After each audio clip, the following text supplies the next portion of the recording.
What is going on, guys? This is me, Fullside2 here, and today I'll be bringing you a F1 2013 pre-game analysis. So I'll be bringing my opinions to the table on what I think of the F1 2013 game and the features that have been confirmed for the game, and what the public will think about them, what I will think about them, and what will be the negatives about them. So I hope you'll enjoy, and let's get straight into the video. So today I'll be talking about, in the F1 2013 game, the classical content, the scenario mode, the young drivers test, mid-session saves, improved graphics, improved AI, Grand Prix mode, more better RaceNet integration, the platforms the game will be on, the release date, and what will be happening to Codemasters after the F1 2013 game and entering the stage of the Xbox One and the PlayStation 4. But firstly I'll be talking about classical content. So there are two type of games for F1 2013. There's just the standard F1 2013 game, and there's the F1 2013 Classical Edition, which will feature more cars and tracks from the classical era. But in the normal F1 2013 game, there'll be 5 1980s cars, including the Williams FW12, the Lotus 100T, and the Williams FW07B. And there will be 10 legendary drivers, including Nigel Mansell, Mario Andretti, and Gerhard Berger. But there are 7 more that haven't been confirmed, so they'll be interesting on what other legendary drivers, who will be in the game. And 2 tracks, including Jerez and Brands Hatch.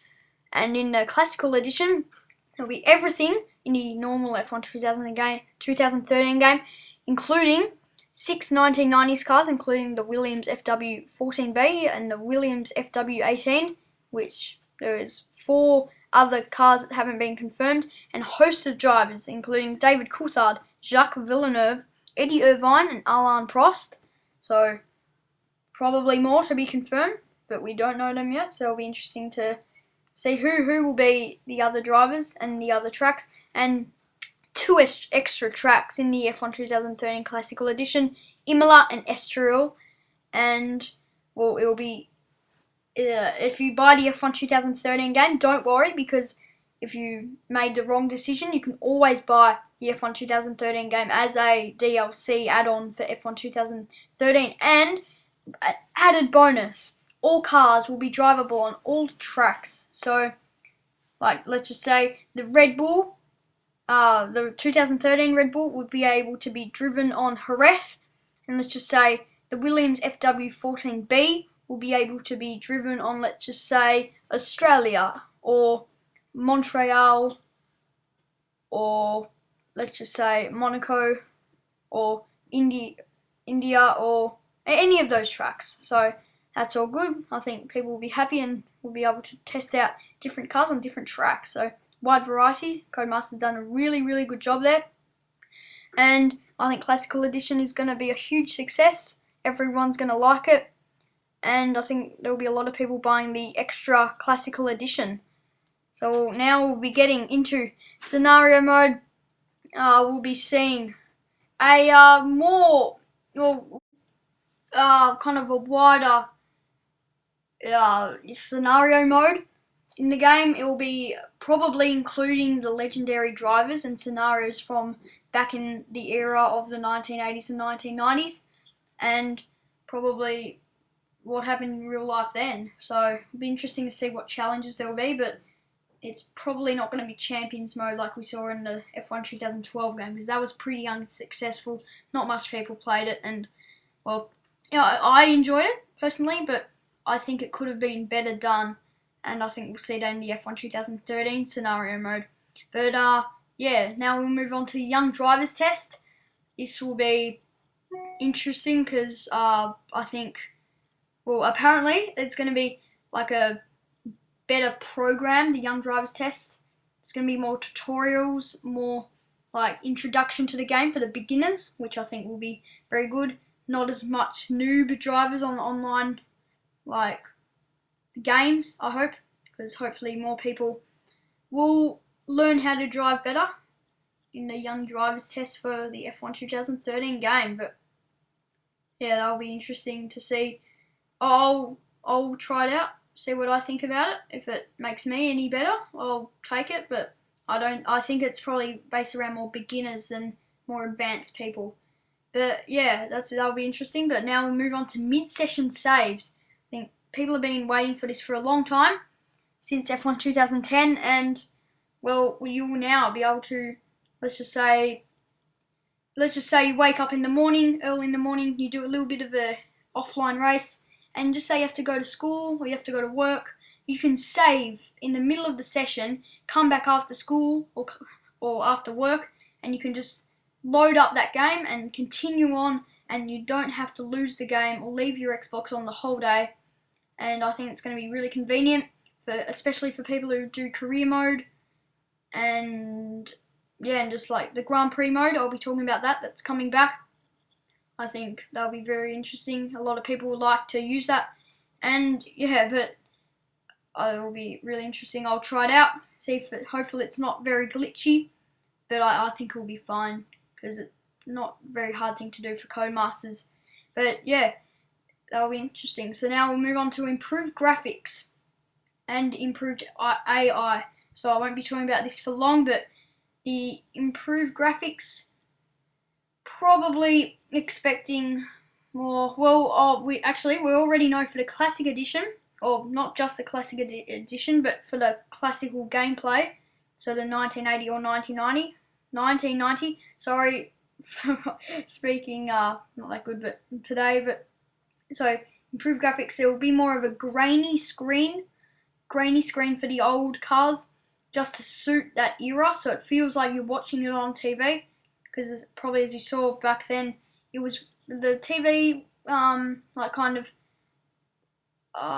quality was pretty crappy, wasn't too good. So they're purposely in this game making it grainy, so it looks realistic to that era. But I think that's really, really cool what they're doing, and that will really suit the classical cars. So it'll be interesting to see what they do there. And improved graphics with the modern cars. I think they'll just be improving the colours, just the feel of the game. So nothing major, but I think they'll just be changing the colours just a tiny bit, just to make it just noticeable, but not by too much. And yeah, I think that'll be pretty cool. Should look a little bit different, as it always does each year. But yeah, we'll move on to improved AI. So improved AI, you expect probably more crashes, hopefully. More crashes offline with the AI cars, maybe more offline safety cars. That'll be pretty cool, especially in career mode. They'll add more of like a taste to the career mode, more realism, and just more enjoyment and more time behind the safety car, which that'll be really cool. And yeah, while I'm talking about the safety car, even in multiplayer, I want it to come out more, because I know in F1 2012 lobbies, it does not come out enough. I always see every race, whoever has destroyed their vehicle, it's on the track, and the safety car sometimes doesn't even come out, which I think is a bit ridiculous. But I think they're going to really improve that this year, and I think we're going to be behind a safety car a lot more. Not so it's getting to an annoying point, where it's at the right point where people are enjoying it. But let's move on to Grand Prix mode. And Grand Prix mode, a lot of people enjoy that in F1 2011. I enjoyed it quite a lot. I just did like a 3-race season usually, so you can do a short season with that. You can customize a season, and you can do a championship, and I believe you can be whatever driver you want. I'm not sure about the classical cars, but definitely for the modern cars, so you can choose, let's just say, Daniel Ricciardo or Mark Webber. Sorry, I'm favouring Australians, because yeah, from Australia, I like the Australian drivers. But yeah, I could choose them, do like a 3-race season with them, and yeah, but that's going to be interesting. A lot of people like that in F1 2011, and so much people were like really annoyed when it was removed. But yeah, I think that'll be really good for most people. And so now we'll be moving on to RaceNet integration. Not much to say here. It's I think there will be more tracking of your stats in the game and more analysation on how you drive. I think that might be a bit interesting to check out, but we'll now move on to platforms. So there's been a lot of talk on what platforms the F1 2013 game will be on.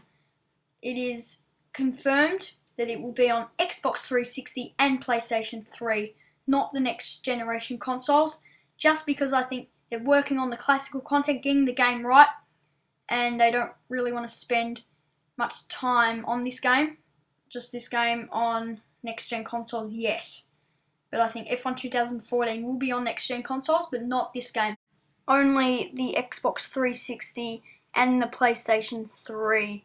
So I think that is I think that's a smart move from Codemasters to just get more focus on the F1 2013 game. So just to get it completely right, as I said before, and not so it's maybe a bit scratchy in some areas because they'll be really bad for the reputation. But now we'll move on to the release date.